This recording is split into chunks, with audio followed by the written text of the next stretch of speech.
न जाने उस डॉगी की इस ड्रेस से मेरी नज़रों में क्या था। पहले तो मुझे डर लगा और ऐसा लगा कि कहीं ये डॉगी मुझ पर हमला तो नहीं करने वाली। हेलो दोस्तों, यूट्यूब चैनल दुनिया रंग बिरंगी से मैं स्वाति स्वागत करती हूँ आप सबका अपनी गुजरात कहानी श्रृंखला की एक नई कहानी में। उम्मीद करती हूँ आप सभी स्वस्थ और अपनों के संग खुश होंगे। तो चलिए सुनते हैं कहानी जो एक अपाहिज और बेबस डॉगी माँ की है।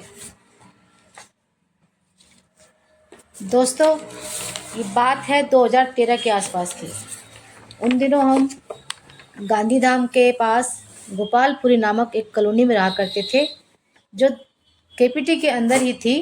केपीटी वो भी एक कॉलोनी थी, तो उस कॉलोनी के अंदर ही हमारा भी एक छोटा सा हिस्सा था जिसमें हम रहा करते थे। हमारी कॉलोनी बहुत ही साफ सुथरी थी, शांत वातावरण था, बहुत ही हरियाली था। वहाँ पर चारों तरफ पेड़ थे, ज़्यादातर नीम के पेड़ थे। वहाँ पर बहुत सारे पक्षी रहते थे वहाँ पर, और डॉगियों की तो भरमार थी। इतने सारे स्ट्रीट डॉग रहते थे वहाँ पर। कोई उन्हें पालता नहीं था, लेकिन फिर भी वो पलते थे। तो इस तरह से वहाँ पर वॉलीबॉल का मैदान था, टेनिस का ग्राउंड था, बच्चों के लिए झूले थे, पार्क थे, जगह जगह बैठने के लिए बेंचेस लगी हुई थी, जहाँ पे सुबह शाम कॉलोनी के लोग घूमा करते थे, बैठा करते थे, आपस में मिला जुला करते थे, बातचीत किया करते थे। और वहाँ पे हर जगह के, हर राज्य के लोग थे, और ज़्यादातर त्यौहार सब मिलजुल कर मनाते थे सभी लोग वहाँ पर। सबसे ज़्यादा वहाँ पे रौनक होती थी दशहरे में, जो 9 दिन तक वहाँ पर, जो गुजरात में लोग खेलते हैं ना, डांडिया और गरबा, ये सब होता था। वहाँ माता रानी की पूजा होती थी। और होली होली भी बहुत धूमधाम से मनाते थे, सभी लोग मिलजुल कर खेलते थे आपस में, सबका खाना एक साथ बनता था होली और दशहरे के टाइम। तो इस तरह से सब मिलजुल कर रहते थे। तो एक दिन शाम की बात है दोस्तों, जब हम लोग ऐसे ही गरबे के समय नीचे उतर के गए पार्क में, तो देखा कि कुछ बच्चे जो हैं कॉलोनी के, वो एक टूटे हुए बेंच के पास झुंड लगा के खड़े हैं। और वहाँ पर एक कुतिया की, मतलब डॉगी की, सॉरी गलत शब्द बोला मैंने, डॉगी की जो मतलब आवाज़ आ रही थी, वो बड़े दर्द भरी आवाज़ थी। तो मैं, मेरे बच्चे और मेरे हस्बैंड, हम चारों थे, और बाकी लोग भी थे आसपास। तो हमारे घर के पास ही वो था, तो हम वहाँ पर गए। तो मैंने अपने हस्बैंड को बोला कि देखो तो सही, ये बच्चे किस को तंग कर रहे हैं, लगता है डॉगी को तंग कर रहे हैं।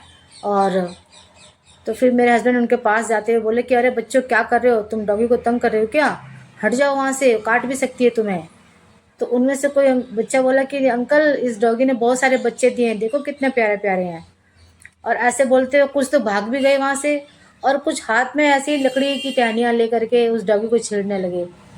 जो मेरे हस्बैंड को अच्छा नहीं लगा, वो तुरंत पास में गए और बोले कि अरे ऐसे मत छेड़ो, अभी तो अभी डॉगी निकल के तुम्हें काट सकती है, अगर छोटे छोटे बच्चे हैं तो अपने बच्चों की रक्षा के लिए तुम्हें काट लेगी, हटो यहाँ से। तो फिर उन्हीं में से कोई बच्चा बोला कि अंकल, ये तो काट ही नहीं सकती। तो हस्बैंड बोले क्यों नहीं काट सकती? तो बोले क्योंकि ये घायल है, और घायल ये जल्दी, जब तक ये उठेगी तब तक हम भाग जाएंगे। और ऐसे कहते हुए बच्चे वहाँ से भाग गए। तो फिर मेरे हस्बैंड भी जाके पास में बैठे, देखा तो वहाँ पर ढेर सारे बच्चे थे उसके। तो मेरे बच्चे एकदम बोलने लगे, पापा हमको दो ना उठा के, हमको दो ना उठा के, हम खेलेंगे। तो मेरे हस्बैंड बोले नहीं, देखो ना, ध्यान से देखने में पता चलता है कि इनकी आंखें अभी नहीं खुली है, लगता है कि आजकल में ही ये हुए होंगे, तो इसलिए अभी उठाएंगे, अगर हाथ लगाएंगे तो इसकी माँ गुस्सा हो जाएगी और हमें काट लेगी। जब थोड़े बड़े होंगे तब तुम खेलना है इनके साथ। फिर बच्चे बोले पापा गिनो ना कितने हैं। तो मेरे हस्बैंड ने गिना, तो गिनकर देखा कि वो पूरे 9 बच्चे थे। तो बहुत ही प्यारे थे, रंग बिरंगे बच्चे थे, मतलब कोई भूरा था, कोई काला था, कोई चितकबरा था, इस तरह से थे। और उनके भी आंखें नहीं खुली थी, तो उनका मुंह एकदम लाल लाल सा था। तो बच्चे बोले पापा ये आँख क्यों नहीं खोलते? तो मेरे हस्बैंड बोले अरे इनके 10 दिन के बाद आँखें खुलेंगी, अभी नहीं खुलती इतनी जल्दी। तो इस तरह से फिर मेरे हस्बैंड बोलने लगे कि लगता है ये बच्चे भूखे हैं, और डॉगी का वो दूध पी रहे थे, लेकिन दूध लगता है निकल ही नहीं रहा था, सारे बच्चे कूँ कूँ कूँ करके चिल्ला रहे थे। तो मेरे हस्बैंड को पता नहीं क्या सूझी, वो मेरे से बोले कि घर की चाबी देना। और इस तरह से बोल के वो चले गए, कमरे में चले गए वापस। और जा कर के फिर वापस आए थोड़ी देर में, तो देखा तो उनके हाथ में एक मतलब ऐसे ही वो प्लेट थी और ढेर सारा वो उसका हलवा बना के लाए थे, क्या कहते हैं उसका, आटे का हलवा बना के ले आए थे जिसे लपसी कहते हैं। और फिर उन्होंने उसको डॉगी के आगे रखा। तो पहले तो डॉगी डरी, फिर थोड़ा झिझकी और फिर धीरे धीरे बाहर थोड़ा सा निकली और फिर वो एकदम से खाने लगी। ऐसा लगा पता नहीं बेचारी कितने दिन से भूखी थी। फिर उसने खाया और फिर ऐसे ही मतलब जैसे कोई किसी को धन्यवाद देता है, ऐसे तृप्त नज़रों से उसने मेरे पति की तरफ देखा, हमारी तरफ देखा, फिर जाकर लेट गई, वापस लेट गई और फिर उसके बच्चे उसका दूध पीने लगे। तो इस बार उसके बच्चे मतलब रो नहीं रहे थे, जो दूध पी रहा था तो आराम से पी रहा था दूध उसका। तो मेरे हस्बैंड बोले देखो ये भूखी थी, तो ऐसा करना कि सुबह भी इसको लपसी बना के दे जाऊंगा मैं और दोपहर के लिए छोड़ जाऊंगा, जब मैं ड्यूटी चला जाऊंगा तो तुम रख देना इसके पास लाके।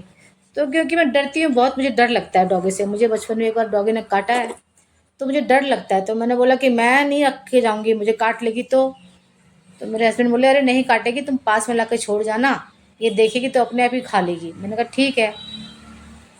फिर उसके बाद से ये हो गया कि 2-3 दिन ऐसे ही हुआ, मेरे हस्बैंड देते रहे, बना के जाते थे और वो छोड़ जाते थे, रात को आके वही देते थे, सुबह फिर मैं देती थी। तो इस तरह से वो डॉगी 1-2 दिन तक मतलब खाती रही। और फिर मेरे हस्बैंड बोले कि थोड़े इसके बच्चों की आँख खुल जाए, इस लायक हो जाए, तो ये ऐसे लग रहा है कि इसका एक पैर टूटा हुआ है आगे वाला, शायद गर्दन के पास से ही टूट गया है, तो फिर मैं हॉस्पिटल में कर दूंगा, फ़ोन कर दूंगा, तो वो लोग गाड़ी लेकर आएंगे और इसको ले जाएंगे। मेरे हस्बैंड ने ऐसे बोला।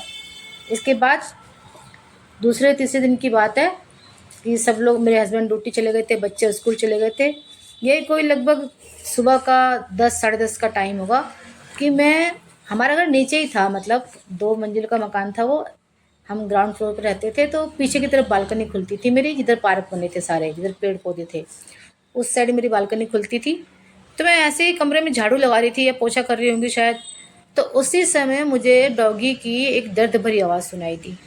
तो मुझे लगा कि शायद ऐसे ही चिल्ला रही होगी, लेकिन कम से कम 2-3 मिनट हो गए उस आवाज़ को सुनते हुए। तो मैंने सोचा इस आवाज़ में तो कोई चिल्लाहट नहीं, जैसे डॉगी भौंकते हैं किसी के ऊपर खतरा देख के या फिर किसी भी चीज़ के लिए कभी भौंकते हैं, तो वो भौंकने वाली आवाज़ नहीं थी। उस आवाज़ में कुछ एक अजीब सा, मतलब वो जो आवाज़ जो आ रही थी ना, उसमें कुछ अजीब ही अलग ही दर्द भरा आवाज़ आ रही थी। तो फिर मेरे को से रहा नहीं गया, मैंने कहा देखती हूँ एक बार निकल के कि क्या बात है, क्यों डॉगी, मतलब डॉगी इतनी करुण आवाज़ में, दर्द भरे आवाज़ में क्यों मतलब ये बोल रही है। तो फिर मैं बाहर निकली बालकनी में पीछे, तो देखा कि मैंने कि उसका एक बच्चा जो है पार्क से नीचे गिर गया है और डॉगी उसे उठा नहीं पा रही है वापस, क्योंकि उसका आगे वाला पैर टूटा था, इसलिए अगर वो झुकती और 1-1.5 फुट का मतलब फासला था पार्क और ज़मीन के नीचे में, बीच में। और क्या था कि वो जो पार्क गोलाई में था, गोल पार्क था वो, और उसके चारों तरफ रोड बना हुआ था। रोड में क्या था कि वहाँ पर जो भी कॉलोनी में लोग थे, जैसे वहाँ पर टाइप 2, 3, 4 ऐसे बने हुए थे क्वार्टर्स, तो उन क्वार्टर में जो भी लोग रहते थे वो टाइम टू टाइम ड्यूटी जाते थे, एक समय नहीं था उनका। तो इस वजह से ना पूरे समय वहाँ गाड़ियाँ चलती रहती थी, 4 पहिए वाली गाड़ी हर समय चलती रहती थी। तो जब भी मतलब कोई गाड़ी उधर से निकलती तो वो डॉगी और दर्द भरे आवाज़ से चिल्लाती, और फिर मतलब वो ऐसा लगता था जैसे किसी मदद मांग रही हो। तो जब मैंने निकल के देखा तो मैं तो देखा तो एकदम से वो डॉगी मेरे को देख के और फिर गुर गुर कर रही थी, तो मुझे लगा कि मेरे पे ऐसे कर रही है तो शायद मुझे काटने वाटने के लिए तो नहीं, वहीं से देख रही है कि मैंने इसका बच्चा गिरा दिया। तो फिर मैं वहीं से बोल रही हूँ कि मैंने नहीं गिराया तेरे बच्चे को भाई, मुझे मत कुछ ऐसे घूर। लेकिन फिर थोड़ी देर में लगा कि नहीं, ये मेरे पे घुर्रा नहीं रही है, बल्कि उल्टा ये मुझसे मदद जैसे मांग रही है। तो फिर मैं सोचने लगी क्या करूँ, अगर मैं पास जाती हूँ तो कहीं ऐसा ना कि मुझे काट ले ये। तो फिर मेरे से रहा ही नहीं गया, तो फिर मैंने क्या किया, डेस्परेट लिया अपना और वही लेकर के फिर मैं गई उसके पास। मैं डर भी रही थी कि कहीं ऐसा ना हो कि मैं जाऊँ ये मुझे गुस्से में मेरे को ही झपट ले, ये मुझे ही ना सोच ले कि मैंने गिरा दिया इसके बच्चे को। तो ये सोच करके और मैं फिर गई धीरे धीरे, फिर मैं बैठी उस बच्चे के पास और धीरे धीरे उसकी तरफ हाथ बढ़ा के एक हाथ से मैंने डेस्क पैड से उसको ऐसे करके उठाया किसी तरह से, एक हाथ से पकड़ के दूसरे डेस्क पैड पर ले करके और धीरे से मैंने ऊपर रख दिया उसको पार्क के ऊपर। और जैसे ही मैंने उसको रखा पार्क के ऊपर, वैसे ही वो डॉगी अपने बच्चे को बिल्कुल अपने पैर के नीचे करके और ना जाने क्या क्या अपनी अपने गूं गूं गूं की आवाज़ में, मतलब ऐसा लग रहा था कि उसका अगर अगर वो उसकी बोली खुलकर निकलेगी तो शायद वो मुझे दुआएं दे रही है। और उसकी आंखों में इतनी ममता और इतनी दया थी, और पता नहीं क्या था उसकी आंखों में, उस रहस्यपूर्ण आंखों में। मैं समझ ही नहीं पाई कि इसकी आंखों में है क्या, दर्द है, पीड़ा है, कि दुआ दे रही है मुझे, कि ये मेरे लिए प्रार्थना कर रही है। मतलब काफ़ी देर तक वो मुझे एकटक देखती रही, और ऐसा लग रहा था कि जैसे वो मुझे बहुत बहुत बहुत सारी दुआएं दे रही है, बहुत सारा आशीर्वाद दे रही है, कि मैंने उसके बच्चे को उस पार्क से नीचे उठा करके ऊपर रखने में उसकी जो मदद की है, उसके लिए मुझे बहुत सारे धन्यवाद दे रही है। उस वक्त पहले तो मैं डर रही थी, घबरा रही थी कहीं मुझे काट ना ले, लेकिन जब मैंने देखा थोड़ी देर में, मैंने महसूस किया कि नहीं, ये तो मुझे काटने के लिए नहीं, ये तो मुझे दुआ देने के लिए, इसकी आंखों में जो प्यार दिख रहा है, ये इसके इसमें कृतज्ञता है, इसमें धन्यवाद की भावना है। तो वही मैं ईश्वर से कह रही थी उस वक्त कि हे ईश्वर, काश कि तूने इन जानवरों को भी जुबान दी होती, तो आज ये बेचारी मुझे अपनी जुबान से धन्यवाद कह सकती थी, या धन्यवाद नहीं भी कहती तो मुझे कहती कि आपने मेरे बच्चे को उठाया, तो इस दया दिखाई, तो आपके प्रति भी कोई दूसरा दया दिखाएगा। इस तरह से जैसे हम इंसान एक दूसरे को कहते हैं, अगर हमारी कोई मदद करता है और हम किसी को धन्यवाद करते हैं, या फिर हम कहते हैं कि आपने मेरे साथ ऐसा भला किया तो आपका भी भला हो, तो हो सकता है कि वो भी ये सब कहना चाहती हो, लेकिन बेचारी बेजुबान थी, बेबस थी, वो असमर्थ थी कुछ भी कहने में। लेकिन मैं एक माँ थी, तो मुझे भी उस माँ की भावनाएं, उसकी जो दिल में जो तरंगे उठ रही थी, जो विचार उठ रहे होंगे, जो धन्यवाद की कृतज्ञता के भाव उठ रहे थे, वो सब मैं महसूस कर पा रही थी। और एक पल के लिए मेरी आंखें भर आई थी उस बेचारी की, मतलब उस बेचारी की वो जो बेबसी थी ना, उसको देख के मेरी आंखें भर आई थी कि देखो, माँ तो माँ होती है, चाहे वो किसी की माँ हो, किसी पक्षी की हो, किसी जानवर की हो, या फिर इंसान की माँ हो, सबकी माँ एक जैसी होती है। सबकी माँ के दिलों में एक जैसा ही दर्द होता है, सब अपने बच्चे के प्रति एक जैसे पीड़ा भाव, दया भाव, ममता भाव रखते हैं। तो मुझे बहुत अच्छा भी लग रहा था और दुख भी लग रहा था कि ईश्वर ने अगर इसको क्या कहते हैं, जबान दी होती, तो आज ये पता नहीं कि ना जाने क्या क्या मुझे कहती। तो इस तरह से फिर बहुत देर तक मैं वहाँ खड़ी रही, और वो भी वहाँ खड़ी रही, दोनों एक दूसरे के ही देखते रहे। और इस तरह से वो दिली दिल में मुझे दुआएं दे रही थी, और मैं दिली दिल में उस सबको समझ रही थी। और क्या कहते हैं, समझ करके मैं उम, खुश भी थी और दुखी भी थी। तो इसी तरह से फिर क्या हुआ कि 1-2 दिन तो हम देते रहे उसको, लपसी खिलाते रहे डॉगी को। फिर तीसरे या चौथे दिन क्या हुआ कि फिर देखा शाम के टाइम कि कुछ बच्चे जो हैं, फिर से वो डॉगी के बच्चे को हाथ में लेकर के, अभी उनकी आंखें नहीं खुली थी, तो डॉगी के बच्चे को हाथ में लेकर के इधर उधर खेल रहे हैं, कुछ गिरा रहे हैं, कुछ कर रहे हैं। तो फिर वही शाम के टाइम हमारा रोज का रूटीन था पार्क में जाने का। तो मैंने एकदम से देख लिया उन बच्चों को, तो मैंने फिर डांटा कि अरे बच्चों, तुम क्या कर रहे हो, मत छेड़ो बच्चों को। अगर अभी तो छोटे बच्चे हैं, इनकी आंखें भी नहीं खुली है, और तुम इनको गिरा रहे हो, पटक रहे हो, खेल रहे हो। थोड़ा बड़े होने दो, जब ये खुद खेलने के लायक हो जाएं तब तुम इनके साथ खेलना, तो इनको भी अच्छा लगेगा और तुमको भी। अभी कहीं से इसकी माँ आएगी और तुम लोगों को काट लेगी फिर। तो बोली कि वो बच्चे बोले नहीं आंटी, एक बच्चा उनमें से बोला आंटी मैं तो दोपहर से ही यहीं था, इधर ही खेल रहा था, आज मैं स्कूल नहीं गया था। तो मैंने देखा इसकी माँ तो है ही नहीं, बच्चे दिन भर कुकू कुकू कर रहे हैं। तो मैंने सोचा कि जब मैं खाना देख के रख के गई थी तब मैंने ध्यान दिया ही नहीं कि डॉगी उसके सीट के नीचे है कि नहीं है। मैं तो डर के मारे खाना बाहर ही रख के भाग जाती थी, तो मैंने ध्यान दिया ही नहीं था कि वो है कि नहीं है। तो फिर मैंने कहा अरे बच्चों, आ जाएगी उसकी मम्मी, इधर ही उधर ही होगी। पर वो रात में जब मेरे हस्बैंड खाना रख के आए तो तभी वहाँ नहीं थी।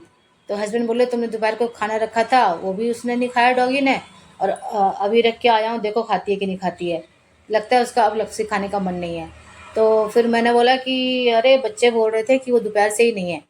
तो हस्बैंड बोले अरे कहीं नहीं, बाहर गई होगी, इधर उधर गई होगी, एक ही जगह बैठे बैठे तंग हो गई होगी। तो मैंने कहा हाँ, हो सकता है उसका घाव थोड़ा ठीक हो रहा होगा, तो घूमने चली गई होगी। फिर उसके बाद दूसरे दिन भी देखा तो नहीं आई। तो फिर मैंने चौकीदार को बोला कि भैया जरा देखो ना कॉलोनी में इन बच्चों की माँ कहीं दिखती है तो, ये बच्चे कल से भूखे ऐसे कुकू कुकू कर रहे हैं।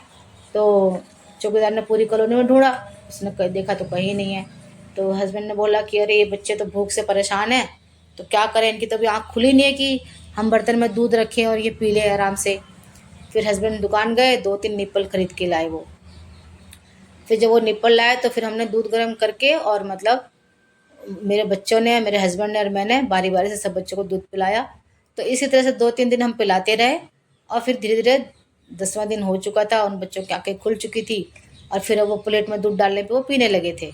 तो इस तरह से हम उनको दूध पिला ही रहे थे रोज़ रोज़। तो एक दिन मेरी पड़ोसन ने देख लिया, तो बोली, मुझे बोली, अरे बेन, बेन मतलब बहन या दीदी जो भी कुछ कहते होंगे, ये गुजराती भाषा में था। तो बोली, अरे बेन, आप तो बहुत पुण्य का काम कर रहे हो, ये क्या कहते हैं, बिन माँ के बच्चों को पाल रहे हो, ये तो बड़ी अच्छी बात है, ईश्वर आपको तो बहुत आपको मतलब अच्छा फल देंगे। तो मैंने कहा, अच्छा फल देंगे कि नहीं देंगे ये तो मुझे नहीं पता, लेकिन इनकी माँ चली गई कहीं छोड़ के, इनको मिली ही नहीं। और 9 बच्चे थे, एक बच्चे को लेके पता नहीं कहाँ चली गई है। अब ये 8 ही बच्चे हैं। तो इनकी आंखें नहीं खुली थी तो कहाँ से खाते बच्चे, इसलिए हम दूध पिला रहे थे। बाकी ईश्वर की इच्छा, तो ये बच्चे पल जाएं बस यही बहुत है। तो फिर वो बोली ठीक है। तो फिर एक बार वो हंसी भी, कह रही सारा पुण्य लगता है खुद लेना चाहते हो। तो मैंने कहा अरे ऐसे कोई बात नहीं है। तो फिर बोली कि ठीक है, 4 बच्चों को मैं पिला दूंगी दूध, 4 को आप पिलाना आज से। मैंने कहा ठीक है, जैसी आपकी इच्छा। तो उस दिन से वो 4 बच्चों को दूध पिलाने लगी, 4 को मैं पिलाने लगी। फिर तभी कुछ ही दिनों के बाद उसका तब तक ट्रांसफ़र आ चुका था। तो फिर वो जाने वाली थी, तो वो बोली, वो भावनगर की थी, तो वो बोली कि मेरा तो ट्रांसफ़र आ गया बहन, मैं तो चली जाऊंगी। तो उसने क्या किया, मतलब 1 हफ्ते का पैसा दूध वाले को दे के चली गई और बोली, भैया मेरी तरफ से ना इनको, मतलब मेरे को दूध की थैली दे देना, तो मैं उनको पिला दिया करूँगी 8 बच्चों को दूध। मैंने कहा नहीं नहीं, नहीं राज की मम्मी, इसकी ज़रूरत नहीं है, आप जाओ, रहने दो, कोई नहीं, बाकी बच्चों को मैं सबको पिला लूँगी एक साथ, तुम रहने दो, पैसे मत दो। लेकिन वो मानी ही नहीं, दे के चली गई 1 हफ्ते का पैसा उनको। उसके बाद तब तक वो बच्चे काफ़ी बड़े हो चुके थे, अब तो खेलने लगे थे इधर उधर। अब धीरे धीरे वो कॉलोनी में घूमने लगे, यहाँ वहाँ जाने लगे, लेकिन उसकी माँ वापस ही नहीं आई। बस हमको यही बहुत दुख रहा कि मेरे हस्बैंड बोल रहे थे कि 1-2 दिन में इसको मैं डॉक्टर को दिखाऊंगा, ताकि ये इसके बच्चे भी आँख खुल जाए तो इधर उधर घूम फिर कर खा सकें, और तब तक ये हॉस्पिटल चली जाएगी तो ठीक होकर आ जाएगी। लेकिन वो ठीक होकर क्या आती, पता नहीं बेचारी कहाँ चली गई, कुछ पता नहीं चला उसका। और बच्चे तो अब बड़े हो चुके थे, तो बड़े हो गए थे तो कॉलोनी में घूमते फिरते, लेकिन 24 घंटे में मेरे घर के पास ज़रूर आते। बालकनी में के पास आते, सारे 8 के 8 आते, मस्ती करते, खेलते, फिर इधर मेरे बच्चों के साथ खेलते, मेरे बच्चे उनको बिस्किट खिलाते, दूध पिलाते, फिर वो इधर उधर हो जाते, फिर वापस आते। फिर धीरे धीरे करके बरसात आ गई। बरसात आ गई तो मेरे हस्बैंड ने क्या किया, वो सेब की पेटी थी लकड़ी की, उससे उनके लिए घर बना दिया। फिर हमको देख करके पड़ोस के लोगों ने भी, एक दो लोगों ने स्ट्रीट डॉगीज के लिए ऐसे ही घर बनाए। और फिर वो जो जब भी बारिश होती है, ठंड होती है, हमने उनके इधर कपड़े रख दिए थे, पुराने कपड़े रख दिए थे कुछ। फिर बच्चे सब उसी में सोते, ऐसा लगता था जैसे वो सचमुच का उनका घर है, वो उसी में रहते, वहीं सोते, वहीं बैठते, भले वो दिन भर कहीं भी खेलें, कुछ भी करें, लेकिन वापस आ जाते। इस तरह से वो बच्चे, बिन माँ के जो बच्चे थे, वो पल चुके थे। और हमें खुशी होती थी कि हमने इन बच्चों को मरने नहीं दिया और पाल लिया हमने, और ईश्वर की दया से ही कि हमने इनको पाल दिया। लेकिन बस दुख यही रहा कि हम उसकी माँ को फिर नहीं देख पाए, ना जाने उसकी माँ कहाँ चली गई थी। और उस दिन जो उसकी माँ जाने से पहले जो उसका बच्चा गिरा था और जब मैंने उठाया था, तो मुझे बस यही था कि पता नहीं उस दिन उस डॉगी की आंखों में क्या था, क्या वो अपने उस रहस्यपूर्ण नज़रों से क्या कहना चाहती थी। अस्पष्ट शब्द जो उसके गले से आवाज़ तो निकल रही थी पर वो साफ नहीं थी, तो उन शब्दों में वो क्या कहना चाहती थी। शायद उसमें ये सब भी रहा होगा कि वो मेरा और मेरे बच्चों का और मेरे हस्बैंड का प्यार देख के वो जान गई थी कि वो रहे ना रहे, उसके बच्चे पल जाएंगे। और उस दिन शायद उसे ये भी एहसास हो गया था कि शायद वो अब जीवित नहीं बचेगी, इसलिए वो इतनी करुण निगाहों से मुझे देख रही थी। अगर वो बोल पाती तो शायद यही कहती कि आप लोग मेरे बाद मेरे बच्चों की देखभाल करना और ईश्वर आप लोगों का भला करेगा। हो सकता है इन उसकी इन आँखों में यही सब हो, और वो अपनी कृतज्ञता हमारे प्रति जता रही होगी, हमें धन्यवाद कह रही होगी। वो एक माँ थी और मैं भी माँ थी, तो हम दोनों ही एक दूसरे की नज़रों की बातें समझ पा रहे थे। उसकी दिल की आवाज़ मेरे दिल तक पहुँच रही थी और मैं समझ रही थी कि वो क्या कहना चाहती है। मैंने क्या कहते हैं, उसी दिन जब वो बोल रही थी तभी मैंने अपनी आँखों के आंसू को नहीं रोक पाई थी मैं। और मैंने ईश्वर को भी कहा था कि ईश्वर, आप जब दुनिया में लोगों को भेजते हो, जानवरों, पशु पक्षियों को भेजते हो, तो प्लीज़ इनको भी ज़बान देकर भेजा करो, ताकि अपने दुख दर्द को सबको ये किसी के साथ शेयर तो कर सकें, बांट तो सकें। तो दोस्तों इस तरह से इतने दुख भरी एक कहानी थी कि वो डॉगी ना जाने कहाँ चली गई, जो लौट के ही नहीं आई। और इस तरह से हमको बहुत दिनों तक उसकी याद सताती रही हम, लेकिन उसके बच्चे संभल गए, सबके सब बच गए, यही बहुत बड़ी बात थी। और बस दुख यही रहा कि उसे हम हॉस्पिटल में नहीं दिखा पाए। तो दोस्तों वो तो गायब हो गई थी, तो हम कैसे दिखाते। आज इतना ही दोस्तों। आप कमेंट करके मुझे बताना कि आप सबको ये कहानी कैसी लगी। तब तक आप अपना ख्याल रखें, सभी मस्त रहें, स्वस्थ रहें अपनों के साथ। मेरे चैनल को सब्सक्राइब करें, लाइक करें और शेयर करें दोस्तों। तब तक के लिए धन्यवाद। आप मुझे प्लीज़ ये क्या कहते हैं,